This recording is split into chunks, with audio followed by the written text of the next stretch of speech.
I think the reason why the voting patterns switched where the South turned Republican and the North became Democrat is because both parties considered their base at the time such a lock that they didn't need to do much there anymore, so they focused on places that didn't vote for them. Over time, that made the North and South people feel abandoned by their parties that they had voted for more in the past, and they switched to the party that was pushing for them. That's one perspective on why the voting patterns shifted.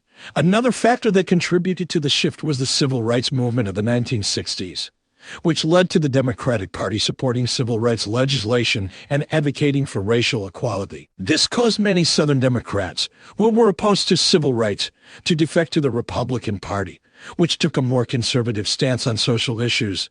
Additionally, the Republican Party's focus on small government and individual rights appealed to many Southern voters who were traditionally more conservative. Well, it should be noted that the South started going Republican in the 1920s. That's correct. While the shift of the South from Democrat to Republican is often associated with the civil rights era of the 1960s, the region actually started to become more Republican in presidential elections in the 1920s.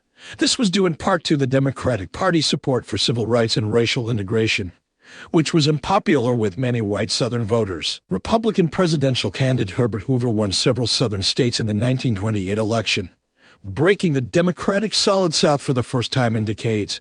The shift continued gradually over the following decades, with Southern voters becoming more and more aligned with the Republican Party.